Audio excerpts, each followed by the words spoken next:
Good afternoon. My name is Nicole Lawrence, and welcome to my educational podcast. Today's topic is inclusion. What is inclusion? Inclusion can be defined as involving students with disabilities in a general classroom. Inclusion creates a cooperative learning environment. Students benefit from inclusive classrooms socially, emotionally, and physically. This is a supportive and diverse classroom. Many people have their concerns on how effective is inclusion. Today, we will study a case study about the next generation science standards stating the advantages and disadvantages of teaching science in an inclusive classroom. There are 5 6th grade classes at Maple Grove Middle School. Maple Grove is the only middle school located in this small rural town. There are about 480 students in grades 6 through 8. The district population consists of 1,320 students. 92.3% are white, 3.6% are black, 2% Hispanic, 0.5% Asian, 0.3% Native American, and 34% come from low socioeconomic status. The district also consists of special education students suffering from ADD, ADHD, speech impaired, language impaired, intellectual disability, and autism.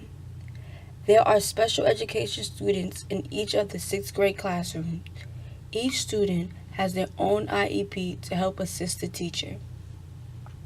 Students with disabilities, along with their regular peers, receive science instruction from the science teacher.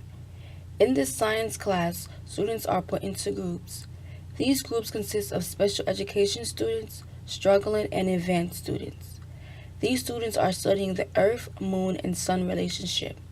Throughout the lesson, a special needs student shouts, "I love science." Each group was reported to present their response on the size of the moon.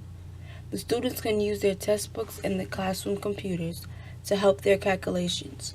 In one of the groups, Kevin, a special needs suffering from autism, shouted, "I told my group they were not right." The teacher asked Kevin to restate the classroom rules when his group disagrees. Throughout the lesson, the teacher uses strategies to accommodate all his students. Physical repetitions, smaller groups, and independent work were used to help all the students find the distance of the moon. If the special needs students were struggling, the teacher supported them with the help of a paraprofessional and advanced student.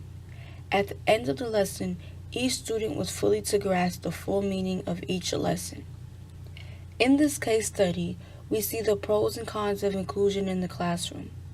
Mr. O works to meet the needs of all his students. Throughout the lesson, Mr. O assesses his students' progression through monitoring and discussion. If his students were struggling, he provided them with additional activities to help assist them.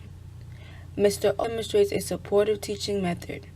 His goal is to help his students make progress. Mr. O uses the term different instruction to teach his class.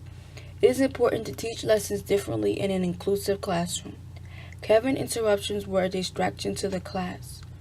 Mr. O reminded Kevin of the classroom rules. Kevin was able to take responsibility for his actions and learn from his mistakes. The use of appropriate assessive technology was used to enhance students' abilities and participation in the lesson. An inclusive classroom can be very challenging. It is hard to reach all your students in a need. It is the teacher's responsibility to create a productive learning environment.